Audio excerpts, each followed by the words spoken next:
Hi friends, இன்றைக்கி நம்ம பிளாசி போர் பற்றி ஒரு சின்ன குட்டி ஸ்டோரி மாதிரி பார்ப்போமா? ஓகே, இதில் ஸ்டார்டிங்கில் வந்து இப்போ பார்த்திங்கன்னா ஃபஸ்ட்டு வந்து யார் இருக்காங்கன்னா ஷர் தாமஸ் ரோ அப்படிங்கிற ஒரு பிரிட்டிஷ்லேருந்து ஒருத்தர் வந்து நம்ம முகல் எம்பரரான ஜஹாங்கீர் கிட்ட வந்து இந்தியாவில் பிஸ்னஸ் பண்ணுறதுக்காக வந்து பெர்மிஷன் கேட்டு வரார். அப்போ வந்து அவர் ஜஹாங்கீரும் வந்து பெர்மிஷன் வந்து கிராண்ட் பண்ணிவிடுவார். பண்ணதுக்கப்புறம் வந்து பார்த்திங்கன்னா அவங்க ஃபஸ்ட்டு சூரத்தில் தான் வந்து அவங்களோட பிஸ்னஸை ஸ்டார்ட் பண்ணுறாங்க. அது எப்போன்னா 1613 வந்து ஸ்டார்ட் பண்ணுறாங்க. இப்படி பிஸ்னஸ் பண்ண வந்த பிரிட்டிஷ்காரங்க வந்து கொஞ்சம் கொஞ்சமாக நம்மளோட இடங்களை வந்து கைப்பற்ற ஆரம்பித்தாங்க. அப்படி கைப்பற்றின இடம் தான் வந்து பார்த்திங்கன்னா கொல்கத்தாவை கைப்பற்றி அங்கே ஒரு கோட்டையும் கட்ட ஆரம்பிச்சிருப்பாங்க. இது வந்து அப்போ அங்கே நவாபாக இருந்த சிராஜுத்தௌலாவுக்கு தெரிய வரும்போது அவர் வந்து இதை எதிர்த்து சண்டை போட்டு அந்த நகரை வந்து திருப்பி கைப்பற்றி அவரோட தாத்தா பேரை வந்து வச்சிருவார். அலி அப்படிங்கிற அவரோட தாத்தா பேரை அதாவது கூட சேர்ந்து அலி நகர் அப்படின்னு சொல்லி வச்சிருவார். அதுக்கப்புறம் வந்து பார்த்திங்கன்னா பிரிட்டிஷ்காரங்க திருப்பி அதை வந்து சண்டை போட்டு வாங்கிடுவாங்க. ஸோ இந்த சண்டை இப்படி ஓயாமல் நடந்துகிட்டே இருக்குங்கிறத முறியடிக்கிறதுக்காக வந்தது தான் அலிநகர் உடன்படிக்கை.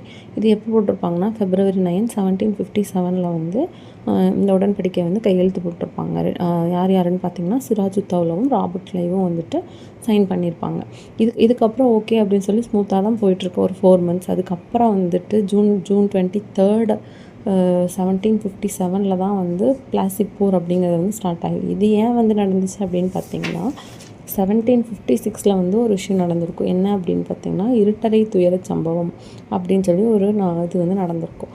அந்த இதில் என்ன ஆச்சு அப்படின்னா, அதாவது ஒரு குட்டி ரூமில் வந்து 20 பேர் மட்டுமே இருக்கக்கூடிய ரூமில் வந்து 140 பிரிட்டிஷ் படைத்தளபதிகளை வந்து பிரிட்டிஷ் சிப்பாய்களை வந்து உள்ளே வந்து அடைச்சி அதில் 120 பேருக்கு மேலே வந்து இறந்துருப்பாங்க. ஸோ இந்த கோவத்தினால பிரிட்டிஷ்காரங்க வந்து நம்ம நவாப் இருக்கார் இல்லைங்களா, அவர் கூட வந்து சண்டை போட ஆரம்பிச்சிருப்பார். ஸோ இந்த 2 ரீசன், அலிநகர் அலிநகர் இது வந்து நம்ம சிராஜுத்தௌலா பிடிச்சிருக்காது, இது வந்துட்டு அவங்களுக்கு கோவத்தை தோண்டிருக்கும். ஸோ இதனால் வந்த சண்டை தான் வந்து பார்த்திங்கன்னா பிளாசி போர். இந்த பிளாசி போரில் வந்து 2 பேர் சண்டை போடும்போது யார் வின் பண்ணியிருப்பாங்கன்னா ராபர்ட் கிளைவ் தான் வின் பண்ணியிருப்பார்.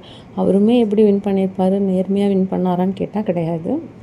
ஏன்னு கேட்டிங்கன்னா நம்ம நவாப் சிராஜுத்தௌலாவுக்கு படைத்தளபதியாக இருந்த மீர் ஜாஃபர் அப்படிங்கிறவர் வந்துட்டு பண்ண துரோகத்தினால தான் வந்துட்டு அவங்க வந்து ஜெயிச்சிருப்பாங்க. அவங்க என்ன பண்ணாங்கன்னா ராபர்ட் கிளைவ் வந்துட்டு மீர் ஜாஃபரை கூப்பிட்டு இந்த மாதிரி நம்ம அவரை தோக்கடிச்சிட்டோம் அப்படின்னா நான் வந்து உன்னை வந்துட்டு நவாபாக மாற்றிடுறேன் அப்படின்னு சொல்லி அவருக்கு வந்துட்டு ஆசை காட்டியிருப்பார். ஸோ இதனால் அவர் வந்து என்ன பண்ணியிருப்பாருன்னா பிரிட்டிஷ்காரங்களுக்கு வந்து ஹெல்ப் பண்ணி அதே மாதிரி நான் ராபர்ட் கிளைவும் வந்துட்டு சிராஜுத்தௌலாவை கொன்றுவார்.